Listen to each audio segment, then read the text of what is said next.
sasa tuende straight into our first topic where we are talking about consumer protection. Sasa this is what in Kenya hapa. Tumekuwa tukiona what is happening, yeah? Leo unaamka mafuta iko 90 something shillings. Kesho 115 at the moment, yeah? And things keep happening. You buy a product, unafika nyumbani, it's a counterfeit product. So do you feel as a consumer that you're protected? If you look at the oil sector, there are very powerful people who are in that business indirectly, and they are benefiting.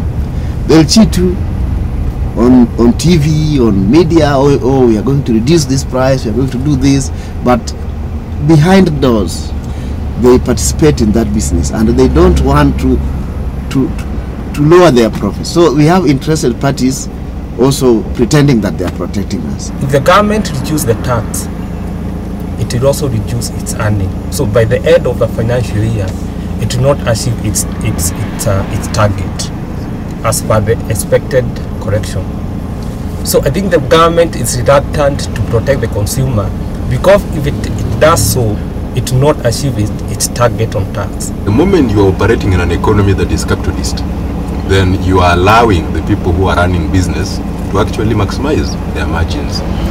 The honor is now on the consumer to choose whether they're going to consume or not. It's quite unfair, because you wake up one morning and you find something like unga has shot, and that's why you find people on the streets hakietu, because you see most like jobs, people are not earning as much like the people in the industrial area, or even if you're working, really, you don't work for food. When you go to buy products, whether you see the KEBS logo or not, you feel like unanunua kitu ambayo ni quality. I bought bottled water. It had a KEBS label, but to my surprise, it was salty. So I think it was a directly bottled from a borehole. It was not treated. When you look at it clearly, the stuff inside, it is not actually. And even if you go there, they'll tell you that, no, this one is not ours. In cases like that, what is your first line of defense as a consumer? You can return it, even that packet of hunger. But because these guys who are dealing with that is our powered people who are doing that. So they'll just tell you that, oh, Pole, we are sorry for that, just take another packet. And then actually you don't want to call a lot of hassles, because actually like us, we don't like going so many ways. What you just wanted is another packet of hunger. So Sisi, we hopeless. Are we hopeless as consumers?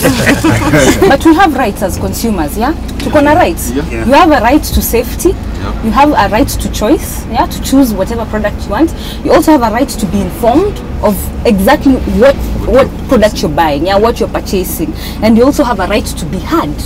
Sawa.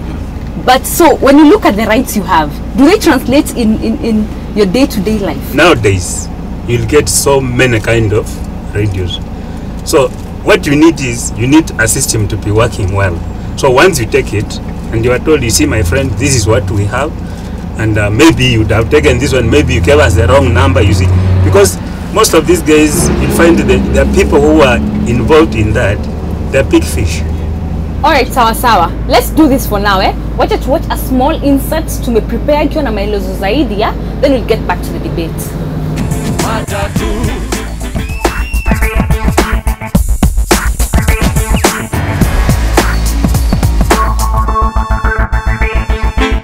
The first line of defense of consumer, first of all, is for him as a person to have the right information. Because before you have the information, you can't be able even to understand that somebody is violating your right. But in the event that you have walked into a shop, like you are saying, and you find that you have been sold what you didn't expect, then there are many ways you can be able to address that particular issue. And one of them is make a report to consumer organization like the Consumer Federation of Kenya, COFEC. The ultimate responsibility lies with the government to provide the right information and provide protection to the consumer. Yes, for every right, of course, comes the responsibility. And one of the responsibility of the consumer is to acquire information. The other responsibility of the consumer is that whatever kind of engagement they get into in terms of goods and services, they meet the end of the bargain. Consumer protection in Kenya, I think, is one of the areas that has been neglected. This is one area that needs a lot of work from all the players, and we must be able to pull together both as consumers and the government and even the suppliers of goods and services. Kenya Bureau of Standards, do you feel like they're doing their job? Kenya Bureau of Standards, ordinarily, I think the original setup and the intention of the institution is right, that they are supposed to do that, to ensure that the goods and products that come to the market are of the right quality. They do what they are supposed to do. But when we look at the institution itself and the way it's structured, you find that there is a problem there to start with. I want to believe that there is quite a lot of external interference in what the Kenya Bureau of Standards is supposed to do. And above that, we find that in Kenya as a nation, we do not have an institution that regulates that Bureau of Standards. Because to whom are they accountable? In most cases, they are compromised by the producers. And even if, for example, it's a severe, okay, it's whatever you've consumed affects you, and you take further action, even if you go to court, I mean, there will be behind the scenes things happening. Then eventually the case will be thrown out. You'll be getting nowhere. So it's like we are moving in a circle. It's a matter of the laid down policy and the seriousness that organization is supposed to show. Because in other developed countries, you find like some of the products you get from some countries which are very fake. You use it in one day and then it's off. Kenya is a country that even the borders are not protected in any way. You had a case of what happened to Kutokana the other time. People are killed anyway. Museveni and his people misbehaving in Lake Victoria. And our commander-in-chief is very reluctant. He doesn't care about what happens there. So you see, a country, and we are told to be proud as Kenyans. You are proud as Kenyans for what? And this way, people just get in and get out the way they want. Why can't we come up with our own organizations, you know, like a consumer watch kind of organization, to ensure that the kind of products we buy are of good quality? People in Kenya tend to be much more concerned about me, myself, and I.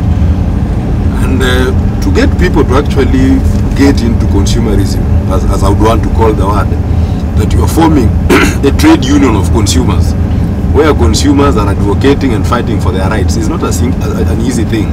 We all have a common problem, but the products you have a complaint against are not the same products I have a complaint against.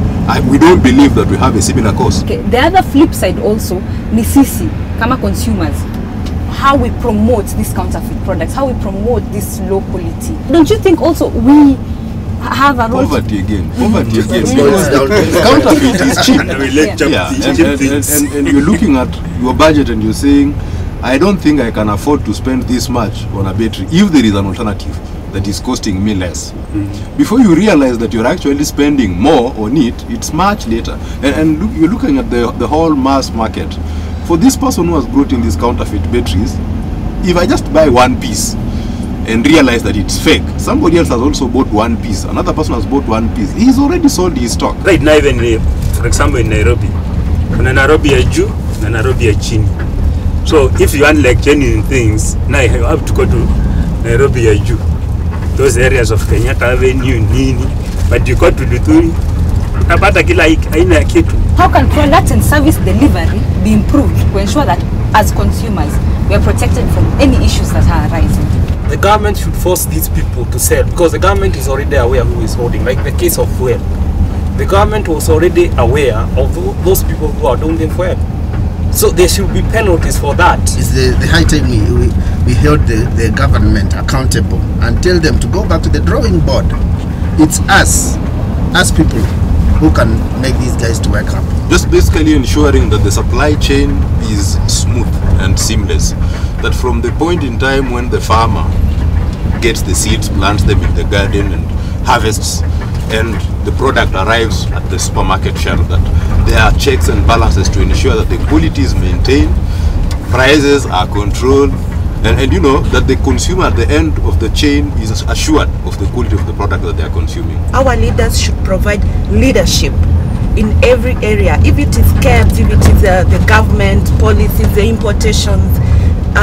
We should have controls, we should have checks, and we should have a leadership that has integrity. If the consumers are educated, if they are aware of their rights, haki yetu, somebody said we got to, people sing about haki yetu, but in this particular regard, they don't know that ni haki yao. So that education will be very important. Kama tunajua haki yetu, if mechanisms are not set up, if they're not put in place where we can air our grievances, then it all amounts to nothing else. Yeah, so a lot still needs to be done because as consumers in Kenya we are not protected. That's what we are saying here. Ndio. Tuko kwa matatu ambapo tunaendelea kusema kitu. Na kwa sasa tuende kwa streets. First of all tutafute JB, labda anauza vitu zake, na pia tupate maoni ya watu huko kwa streets. Matatu. Serikali iandike watu huwa wanachungulia kama zimeoza, wa take action about that. Maoni yangu nadhani gava inafaa kuwa responsible. Naona hivi sasa hao watu wananunuanga vitu, mtu anaangalianga expiry date, manufacture date, juu usiuziwe kitu baya. The person who's supposed to ensure that you are not getting expired products, those are the suppliers. Because when you're supplying to your customers, you're supposed to supply something that you know it's good for somebody's consumption. I think cabs should do that, and in fact it's their role to do that, to ensure that consumers get the best quality and sufficient quantity of food as quoted by the manufacturer.